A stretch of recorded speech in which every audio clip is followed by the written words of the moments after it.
Podem se assentar, meus irmãos, Deus abençoe. Eu cumprimento a todos com a paz do Senhor Jesus, amém? Aleluia. É um motivo de alegria, um motivo de honra estar aqui pela primeira vez, né? Aqui nesta linda igreja dos Santos, conhecendo mais um povo que vai morar no céu. E fico honrado em estar aqui juntamente com a minha mãe, né? Ela que por sua vez me ganhou para Jesus. E o interessante é que nenhum dos dois era crente. Que coisa fantástica. Ela foi me visitar, eu estava neste mundo perdido, e ela me pediu para ficar em casa. Já a obra de Deus, Deus está santo. E de repente entrei na igreja sem ser culto, sem ser dia de culto.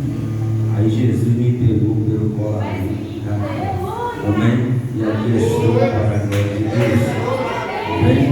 Eu quero aqui desejar para todas as mulheres, né, solteiras, mães, casadas, um feliz Dia da Mulher, tá bom? Deus possa abençoar a vida de vocês, mulheres virtuosas, mulheres cheias de Deus, cheias da graça, que Deus venha fortalecer a vida de vocês grandemente. Também agradeço aqui a pastora Amélia, juntamente com Adaildo, pastor Adaildo, também juntamente com os demais obreiros, que Deus possa abençoar. Eu congrego ali na Assembleia de Deus, eu como pastor, o pastor Juvenal, bem, e não é de costume eu sair nas quartas lá da congregação, pois eu dirijo ali a congregação do Primavera 2. E aí ele me liberou, falou, não, pode ir, pastor Alberto, eu peço a Deus. Meus queridos, abram comigo as vossas Bíblias, Evangelho segundo escreveu João, aleluia, capítulo de número 3 de João, aleluia, glórias a Deus, Deus seja louvado. É um versículo bastante conhecido por nós. João 3,16, né? Não precisava nem abrir a Bíblia, né? Bacana, vamos lá?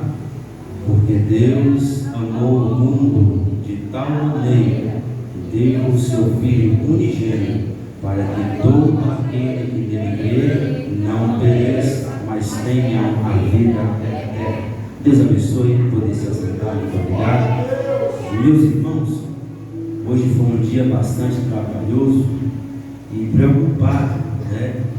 Tem vezes que prega a semana toda, mas toda vez que chama para pregar o coração bate forte, as pernas tremem, pois é uma grande responsabilidade, pois estamos sendo aqui como porta-voz de Deus para falar com vocês. Esse texto que acabamos de ler, meus amados irmãos, é um texto bastante conhecido, que foi escrito aí pelo evangelista, o apóstolo João.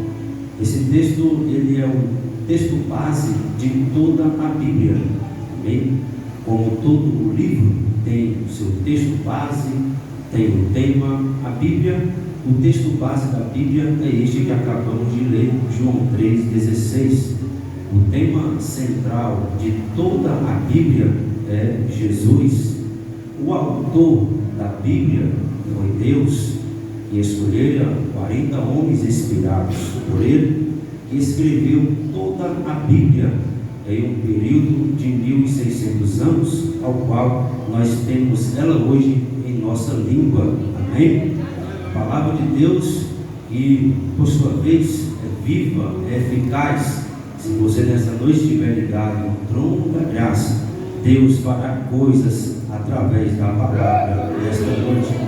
João, que era filho de Zebedeu, irmão de Tiago, conhecidos como filhos do trovão, João Boanerges, era valente, bem, é conhecido hoje como apóstolo do amor, mas antes era bravo, era assim como eu era bravo, mas Jesus avançou, amém?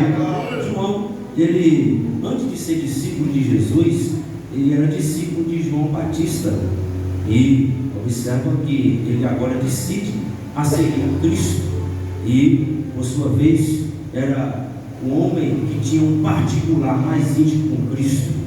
e por sua vez o único apóstolo dentre os 12 que não morreu ali de morte martirizada na época da igreja do primeiro século.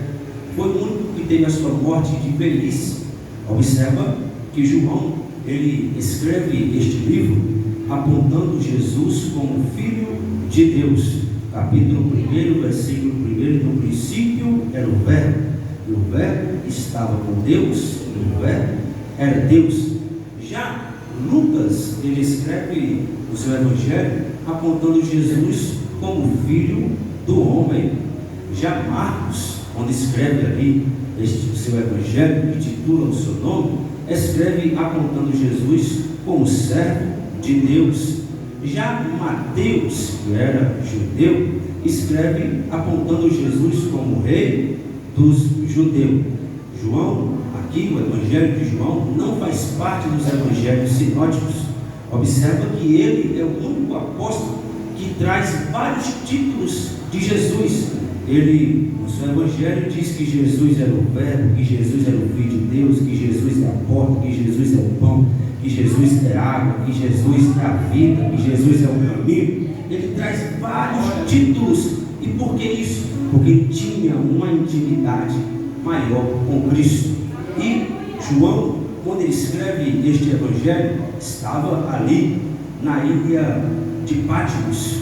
E João, nesta época, quando todos os apóstolos já haviam morrido, João, ele presidia a igreja primitiva do primeiro século, pregando e cuidando da igreja em Éfeso, na Ásia.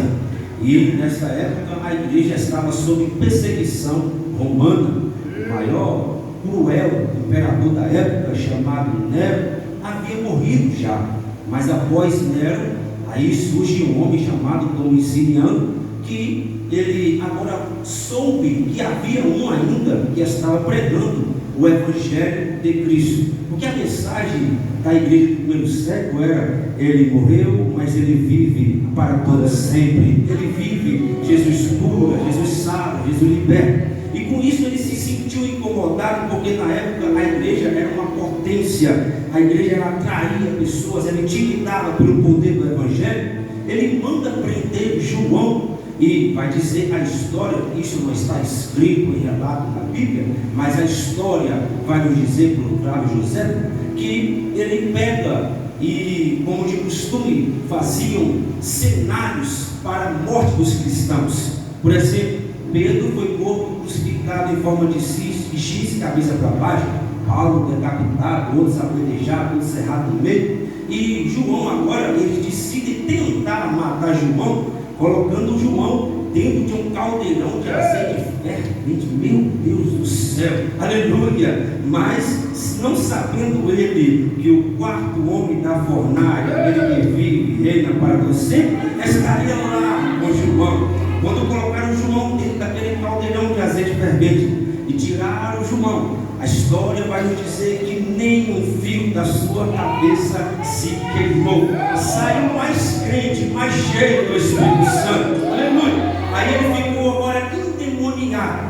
Pega João e lança ali na ilha de Patmos, pensando ele que João iria morrer, pois esta ilha, quem entrava não saía. Mas foi lá que Jesus, pela sua misericórdia, pela sua maravilhosa, aleluia, presença, que lhe revela a João, arrebata em espírito e lhe traz as maiores profecias contidas no Apocalipse. Ele escreve Evangelho de João, 1ª, 2ª, 3ª epístola e o livro do Apocalipse. Mas, pois bem, este texto que acabamos de ler, porque Deus amou o mundo de tal maneira, nos fala sobre Cristo, pois o nome Jesus significa salvação. Salvação significa livrar-se, escapar-se, aleluia, ser tirado de um perigo. E Jesus, ele veio com este propósito do céu, para morrer pela humanidade, para salvar a humanidade. Daí agora João, ele narra as palavras ditas por Jesus, porque Deus amou o mundo de tal maneira. O amor de Deus, é sobre isso que eu quero falar, sobre a salvação. A salvação, ela é um processo, e o primeiro item da salvação se chama amor, porque Deus amou o mundo de tal maneira. O amor de Deus, ele é incontável, incomparável. E Deus, ele não simplesmente disse que amava a humanidade. Deus provou o amor, dando-lhe de melhor, o seu único filho, aleluia, para morrer por mim e por você, por toda a humanidade. Pois o amor de Deus, por isso que ele nos constrange quando fala do amor de Deus, quando fala da pessoa do Espírito Santo. A minha alma se alegra, a minha alma salta de alegria dentro de mim, porque ela bem sabia que um dia estava perdido, ela bem sabia que minha alma, que a minha vida estava caminho largos para o inferno, mas Deus decide, aleluia, salvar a minha vida. Deixa eu ver se tem salva aqui nesta noite.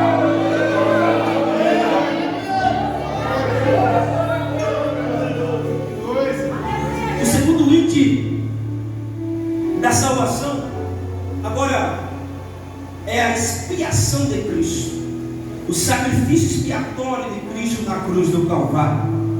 Deus, ele prova o seu amor, dá o seu filho. Agora Jesus, ele é preso. Jesus agora, ele é chicoteado. Jesus agora é esbofeteado. Jesus agora é colocado uma coroa de espinhos sobre a sua cabeça. Jesus agora é zombado, aleluia. Jesus agora é colocado uma cruz sobre as suas costas. Jesus agora, estou resumindo porque vocês conhecem a história. Jesus agora é espendurado no madeiro, mas o João Batista, ele bem dizia: eis aí o Cordeiro de Deus que tira o pecado do mundo. E como o cordeiro mudo não abriu a boca, sabe por que ele não abriu a boca?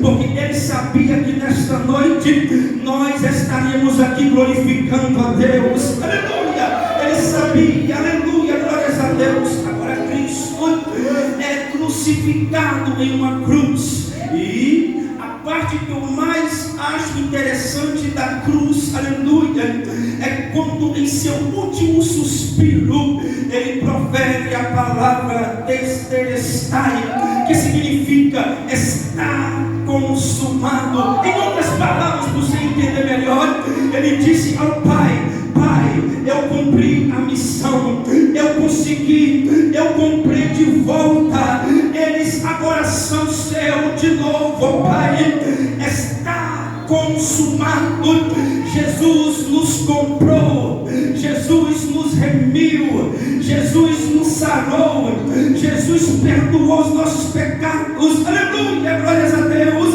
e Ele comprou-nos de volta. Ele nos comprou, não foi de Satanás, Ele nos comprou, não foi do sistema mundano, Ele nos comprou da lei, porque pela lei nenhuma carne se salvaria, e para que viesse a remissão, para que viesse o perdão, tinha que haver imolação e derramamento de sangue, e Ele foi o único que cumpriu toda a lei, e foi o único, aleluia, digno de abrir os 7 céus, aleluia. Jesus, Ele se doa como um homem. Ele sentiu agonia, mas como Deus, Ele sabia que eu e você estaríamos aqui nessa noite. Para continuarmos, outro ponto da salvação: o primeiro foi o amor, o segundo foi o preço de Cristo na cruz do Calvário, que nos trouxe salvação, nos trouxe perdão, nos trouxe vida, nos trouxe redenção, aleluia. Vários benefícios engloba essa doutrina. Mas o outro ponto agora é a graça. Agora o homem, para conquistar a salvação, meus queridos irmãos, não será mais possível não seria mais possível derramamento de animais, sangue de animais como touros, diversos outros animais, porque a Bíblia mesmo diz que sangue de touros, de animais não podiam salvar, aleluia, somente um sangue do precioso, aleluia, o Cordeiro de Deus podia salvar. Agora a salvação é dada ao homem de graça.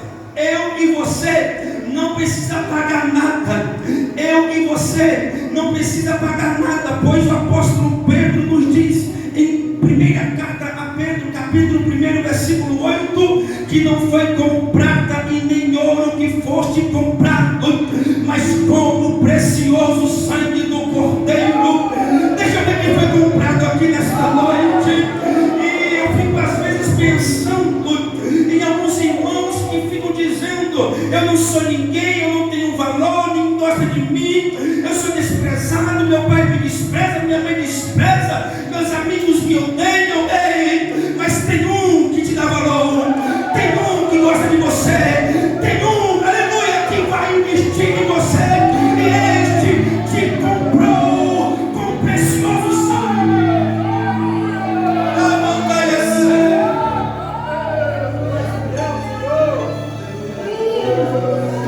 Aleluia! Deixa eu dizer que você é um coitadinho, coisa nenhuma. Você tem a marca da promessa. O seu nome está escrito nas regiões celestiais. O seu nome está gravado na palma dele. Pode sua mãe esquecer do filho que amamenta, mas diz o Senhor: eu não me esquecerei. Pode teu marido te deixar, pode tua mãe te abandonar, teu pai, teus amigos, mas tem um que nunca vai te abandonar. Ele sempre vai estar do seu ladinho, dizendo: eu ainda estou aqui, eu sou a tua esperança.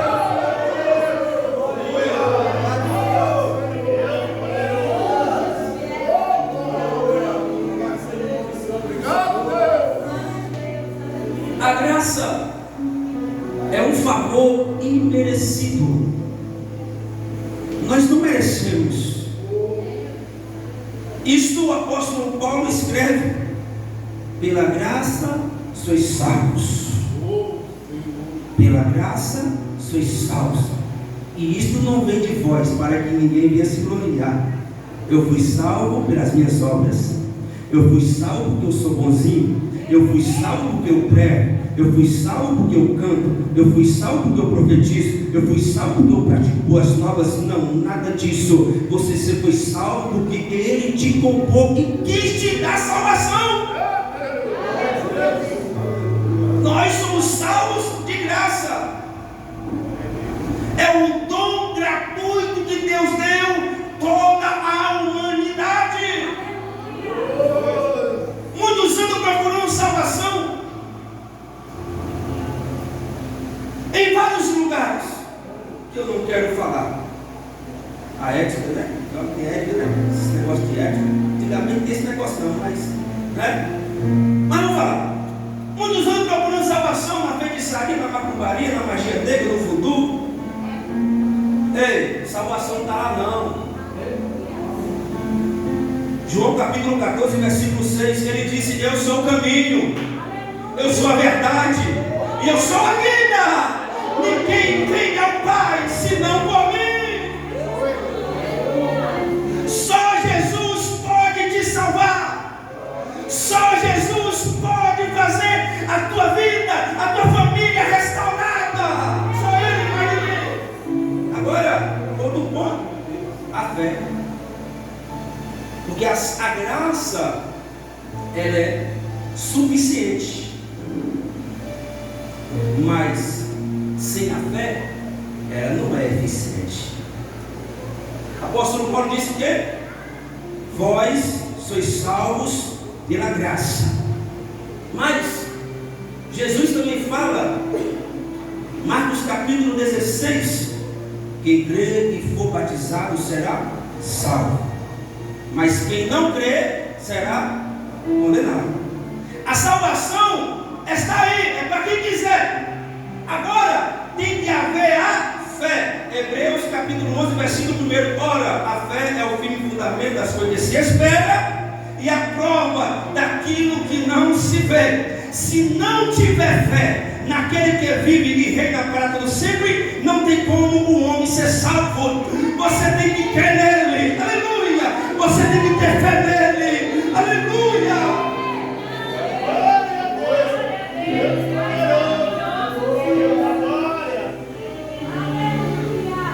E Jesus também fala em Lucas, minha mente está 100% não, às vezes dá uma falha. 6 capítulo 18, ele fala: porventura, quando vier o Filho do Homem à terra, achará fé na terra? A fé está se esvaindo, a fé está se esgotando. Hoje não tem mais fé. Dizem que tem fé. E o que é fé? Existe a fé pagã, é aquela fé que muitos têm em ídolos, imagens, em homem. Existe a fé egocêntrica, é quando o homem ele confia na força do seu braço, no seu poder, no seu dinheiro, no seu carro, na sua vida. Mas a fé que eu estou falando nesta noite é a fé cristocêntrica, que é Cristo no centro. Portanto, corramos a carreira que nos está proposta, olhando para o autor e consumador da fé. Agora, a fé é nos dada pelo ouvir a palavra. A fé vem pelo ouvir e ouvir a palavra de Deus.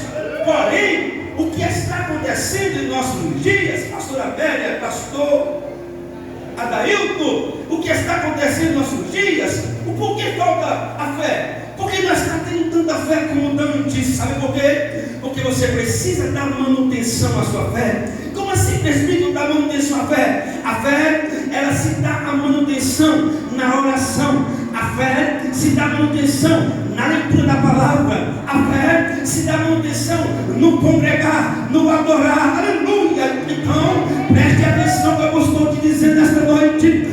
Nesta noite a tua fé está sendo renovada.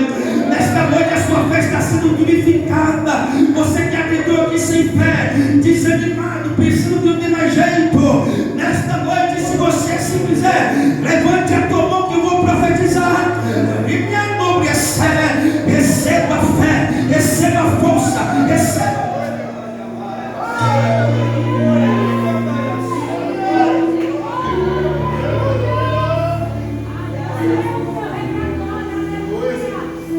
A fé, aleluia, glórias a Deus. Agora, o outro ponto que eu grifei aqui, primeiro nós falamos sobre o amor. Primeiro ato da salvação, o amor. Segundo ato, a expiação. Segundo ato, a graça. Quarto ato, a fé. Agora, através da fé, vai vir o arrependimento. O que é arrependimento? É quando você ouve a palavra de Deus.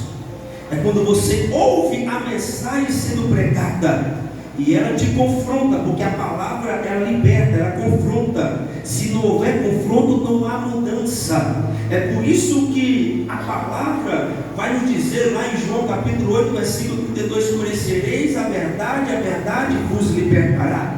Observa comigo que quando o homem ouve a voz do Espírito Santo, como você está ouvindo aí sentado no seu cantinho, o Espírito Santo vai falar ao teu espírito, ao teu consciente, dizendo: você precisa de um Salvador, você precisa de um perdoador de pecado, você precisa confessar o teu pecado, você precisa se converter, aleluia. E isso ele vai trazendo ao teu coração.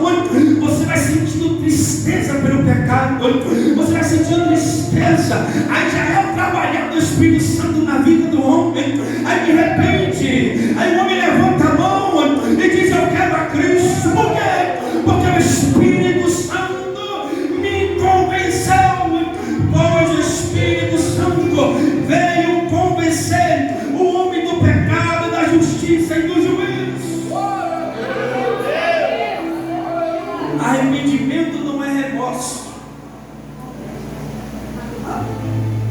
Arrependimento, ele gera mudança.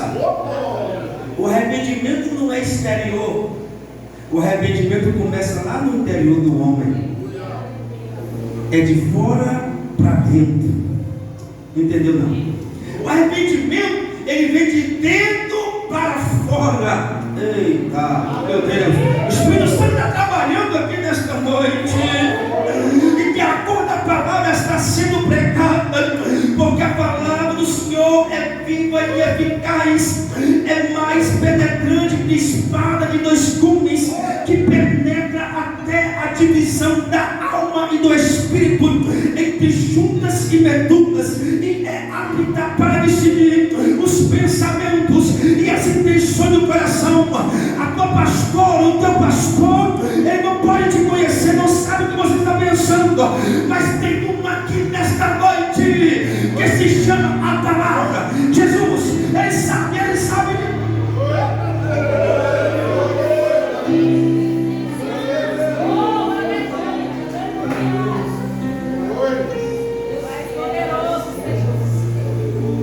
Arrependimento.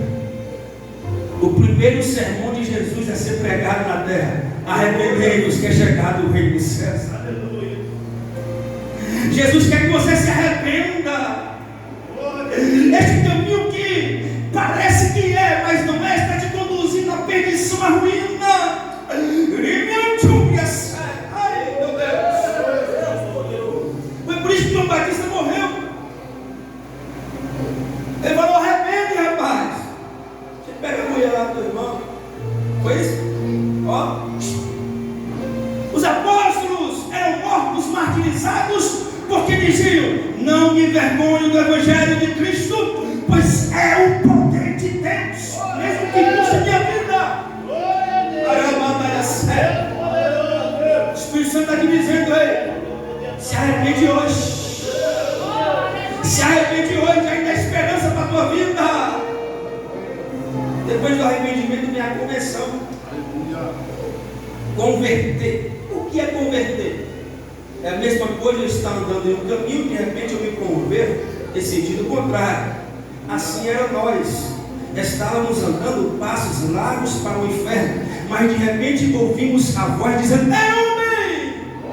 É mulher! Rapaz, é sério. Aí você parou e virou, e quando você virou, ele diz: vinde a mim, todos que estáis cansados e oprimidos, e eu vos aliviarei. Tomai sobre debaixo do meu jugo e aprendei de mim, que sou manso e humilde de coração, e encontrarei descansos para as vossas almas, porque o meu jugo é suave, o meu fardo é leve.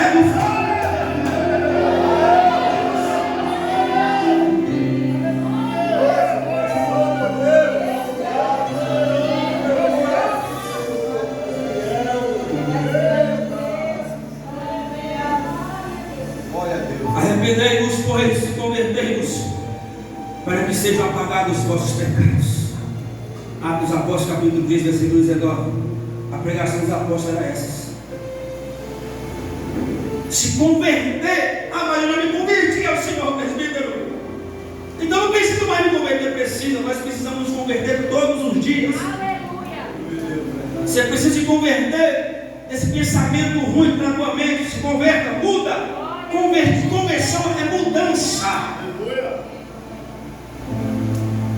Está entendendo aí o recado, né? Eu não quero que você saia aqui me aplaudindo. Oh, mensagem. Eu quero que você saia aqui com a mão na consciência, dizendo: eu preciso mudar de vida. Eu preciso mudar de rota.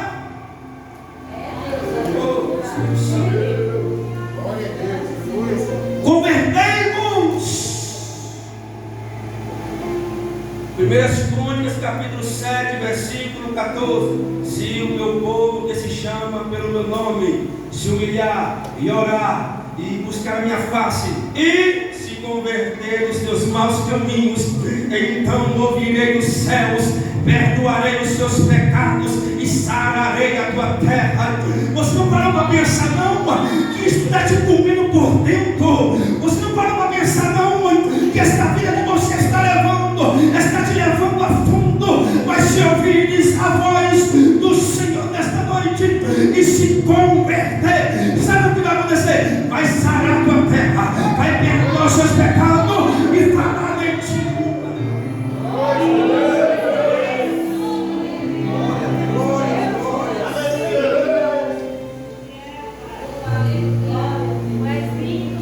Agora se convertemos. E agora qual é o outro passo, presbítero Lucas? Entra o outro ato da salvação, é a reconciliação.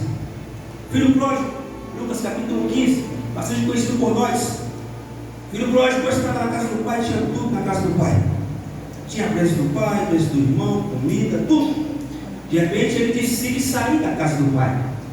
Foi, gastou o seu dinheiro com as meretrizes, e vocês conhecem essa história, né? Bastante sabido. E o dinheiro acabou.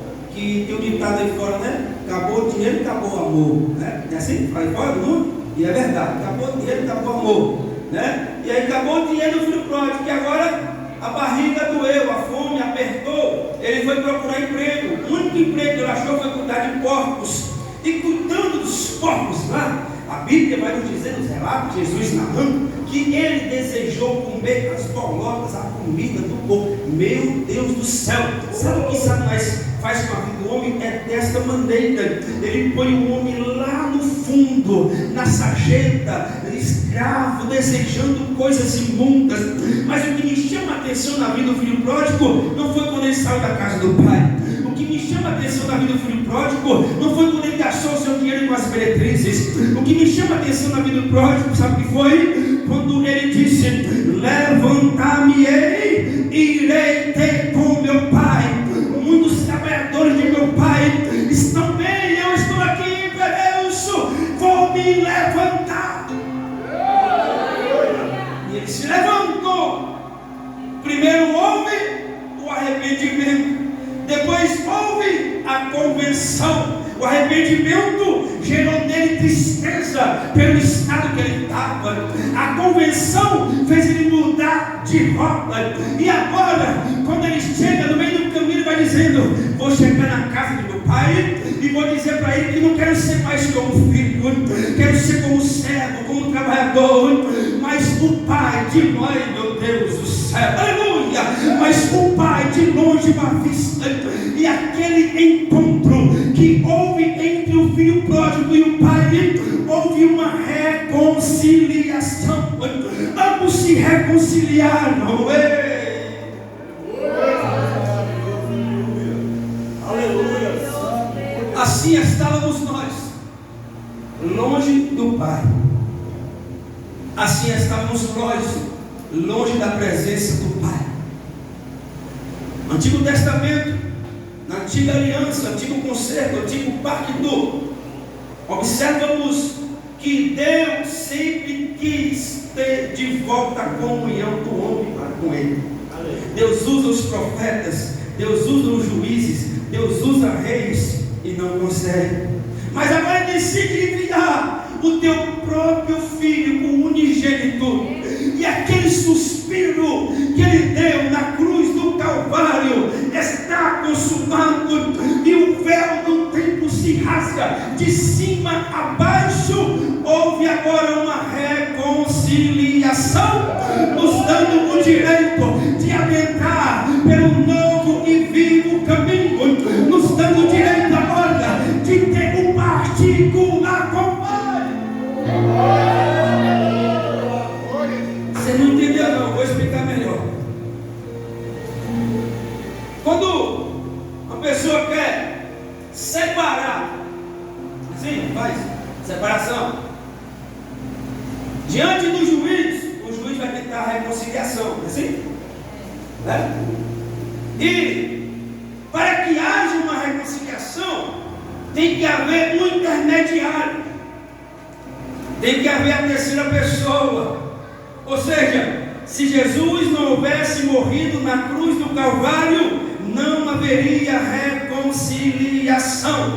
Ele é a ponte que leva o homem a Deus. Por isso ele disse: sem mim nada podeis fazer. Sem Jesus não há salvação, sem Jesus não há reconciliação, sem Jesus não há presença, não há perdão de pecado.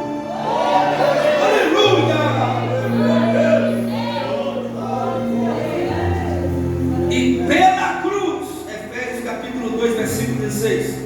E pela cruz reconcilia ambos em um corpo, matando com ela a inimizade. A inimizade que havia entre nós e Deus, ela foi banida, ela foi tirada. No seu lugarzinho aí, se você quiser falar com o Pai, Ele vai te ouvir. No seu lugarzinho aí, se você quiser abraçar o Pai, Ele vai estar aí para te abraçar.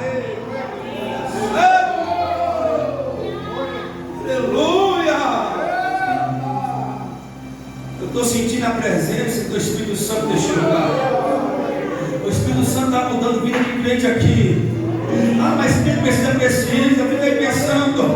Nós estamos trilhando rumo ao céu, e enquanto não chegar no céu, seremos imperfeitos nesta matéria pecaminosa que dia após dia tem que ser matada.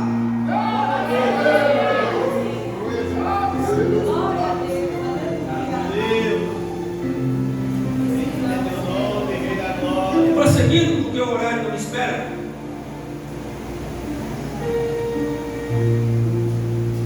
Sétimo ponto é a regeneração. Estou falando do ato da salvação. Primeiro ponto, o amor. Segundo ponto, a salvação, a expiação de Cristo na cruz do Calvário. Terceiro ponto, a graça. Quarto ponto, a fé. Quinto ponto, o arrependimento. Sexto ponto, a conversão. Sétimo ponto, a reconciliação. E oitavo ponto, a regeneração. O que é isso, presbítero? Regeneração. 2 Coríntios capítulo 7, versículo. Vamos para a Bíblia? Amém? Falhou. Vamos lá. Não quero falar de mim mesmo. Capítulo 5, versículo 7. Lembrei agora. Que tem hora de se esforçar demais, pega fogo. Capítulo 5, versículo 17. E diz assim: assim que, se alguém está em Cristo, nova criatura é. As coisas velhas se passaram, e eis que tudo se fez novo. E quem promove isso na vida do homem não é ele mesmo. Deixa eu dizer uma coisa aqui: pais, filhos, maridos, mulheres, você não vai conseguir mudar teu marido, você não vai conseguir mudar tua mulher, você não vai conseguir mudar teu filho. Ei, quem esta função é do Espírito Santo. É Ele que muda, é Ele que transforma, é Ele que regenera o homem.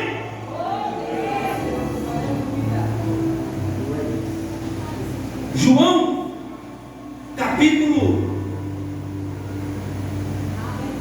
19. João capítulo 19. Melhor, capítulo 11. Misericórdia, Jesus. É o que está acontecendo comigo hoje. João capítulo 11. Você entender o que é regeneração. Lázaro, o amigo de Jesus, estava doente. Mandaram um recado para Jesus dizendo: olha, teu amigo está enfermo, Lázaro, e você precisa ir lá orar por ele para ele ser curado. Mas Jesus não deu nem a mínima. Tem hora que Jesus faz assim conosco. Tem hora que Jesus faz assim conosco. Aí amigo não vai mais nos visitar, nem parente, né? Aí você fica assim, recanteado. O que está acontecendo comigo? Ninguém gosta de mim, né? Para ninguém xilique, né? Ninguém me ama mais. O Pai está de olho em você. Ele sabe de tudo. Ele está te tratando. E Lázaro veio a morrer. Aí Jesus fala: vamos lá. Está Lázaro. Tem umas coisas de Jesus que parece bem engraçado. Vamos lá, vai lá. Mas Senhor já morreu. Vamos lá. Essa morte é para a glória de Deus. Chegando lá, Marta vai de encontro a Cristo e diz: se o Senhor estivesse aqui, meu irmão não teria morrido. Marta, você colocou aonde? Eu sou a ressurreição e a vida. Sim, Senhor, eu sei que o Senhor vai te ressuscitar na ressurreição dos os mortos. Lá, Marta, aonde você se colocou, vamos lá. Resumindo, chegou de frente aonde colocaram Lázaro e disse: tirai a pedra. Tiraram a pedra, porque antigamente os mortos não eram enterrados igual agora de terra aqui, né? Taca a terra por cima. Lá era colocado em túmulos.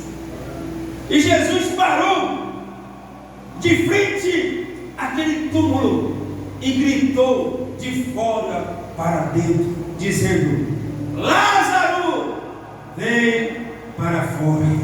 Oh, aleluia. Aí de repente, e todos na expectativa, de repente sai Lázaro, todo enfaixado. Lázaro havia 4 dias que estava morto, cheirava mal, estava inchado, irreconhecível, todo atado. E Jesus chama e diz: vem para fora. Ei, o inchaço sumiu, o mau cheiro sumiu. Aleluia. Resumindo, assim éramos nós. Nós cheirávamos, né? Esse cheiro que eu estou falando, mau cheiro, não é aquele cheiro que tem hora que você deixa de passar um transpirante, não, viu? Ah, deixa ele não. O mau cheiro é o mau cheiro espiritual. Cheirava mal diante de Deus. Estávamos irreconhecíveis, alguns nas drogas, prostituição, cachaçada. Estávamos atados com as algemas de Satanás. Estávamos agora em estado de decomposição. Mas quando Jesus decide salvar o homem, mas quando Jesus decide transformar a vida do homem, ele diz: vem, vem, vem, vem. Ele me chamou para fora. Ele te chamou para fora. Aquele que fedia, né? Lembra aquele cheiro de cachaça? Aquele mau cheiro ruim, né? Que bebe tem uma fé, né? Agora você vai ter o perfume do Espírito Santo. Pessoas não queriam estar perto de você. Agora ele mandou eles vão te convidar. Você que estava nas algemas de Satanás, ele já te chamou para fora. As algemas foram quebradas. Você foi liberto. Você hoje é uma nova criatura. Estávamos mortos, ele nos reviveu. O processo da regeneração. Finalizando, não gosto de passar do horário, acho que já passei ali, não corri demais. Finalizando, meus irmãos, a regeneração, todo dia você precisa ser regenerado. Trabalhe, todo dia o Espírito Santo precisa mudar algo dentro de você. Todo dia o teu eu precisa morrer dentro de você. Todo dia a tua vontade precisa morrer. Todo dia os desejos carnais precisam morrer. E isso só quem faz é o Espírito Santo.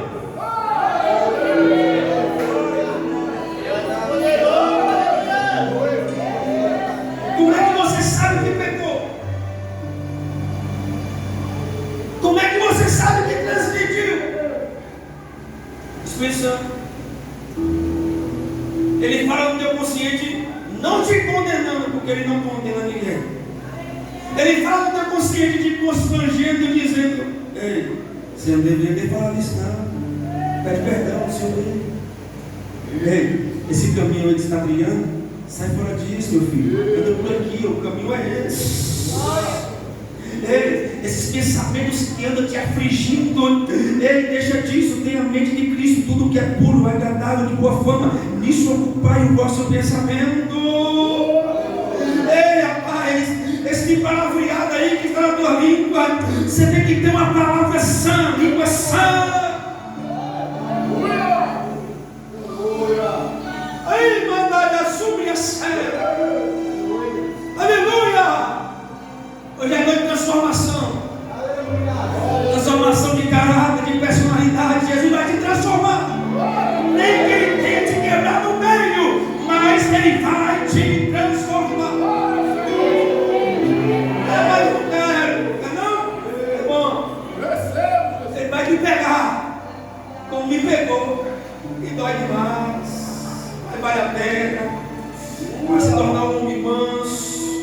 um homem amoroso, um homem que tem paz, alegria. Só o Espírito Santo promove isso na vida do homem. Regeneração. Outro ponto, para finalizar, tem mais, mas quero concluir, é a santificação. É o último ato da salvação, é a santificação. Sede santo, porque eu sou santo. Sede santo em toda a vossa maneira de viver. O teu falar tem que ser santo, o teu olhar tem que ser santo, o teu andar tem que ser santo, o teu pensar tem que ser santo. O que é santo? É ser separado. Separado de quê? Separado do mundo, pois a palavra igreja significa eclésia, tirados para fora. Fomos tirados do sistema do mundo para fora dele. Você é uma nova criatura, rapaz. Aleluia. Você não pode se andar contaminando com as coisas deste mundo. Por quê? Porque o que habita em você é santo e ele quer santidade. Estou sentindo presença dele.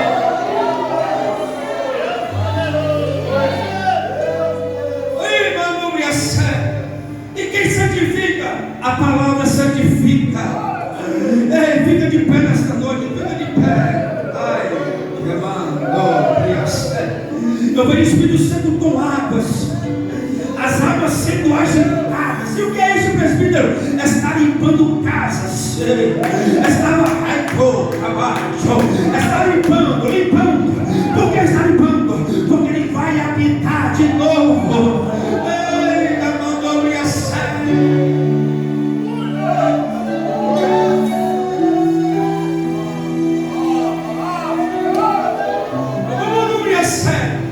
Quem tem ouvidos ouça o que o Espírito diz à igreja. Não sou eu que estou dizendo.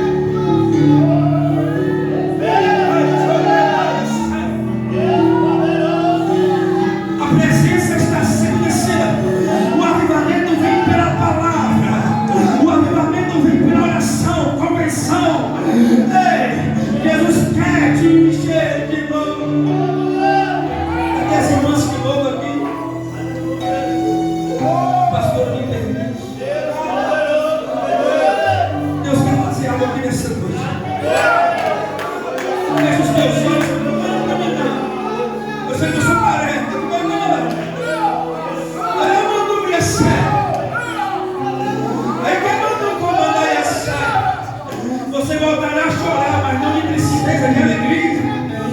Você voltará a derramar lágrimas, mas é na presença dele. Ele está derramando paz na tua alma. Ele está derramando refrigério na tua alma. Ele está derramando alegria.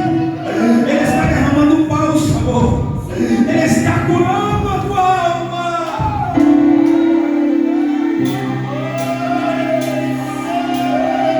Existe um Deus no céu, que a letra no papel não pode descrever.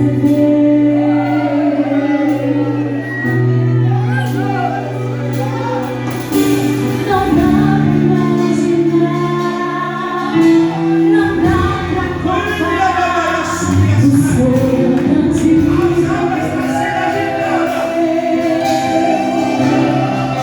As águas estão sendo agitadas. Ele faz o que ele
contigo, e você sente a necessidade de voltar, de aceitar, se reconciliar, Ele te chama hoje nessa noite. Se tem alguém assim, Ele quer te dar paz, Ele quer te libertar, te transformar, Ele quer mudar a tua história, Ele quer restaurar a tua família, teu casamento, Ele quer mudar.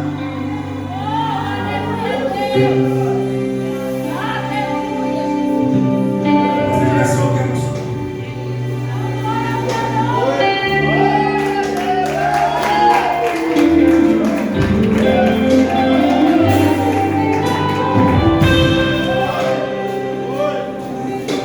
Aleluia. Glória a Deus. As palmas fortes para Jesus, igreja. Aleluia, Deus. Obrigado, Senhor. Por mais uma aprendizagem nas nossas vidas hoje. Muito obrigado. Amém, igreja. Que o nosso Deus continue assim abençoando grandemente, mais e mais, a vida do nosso irmão presbítero Lucas.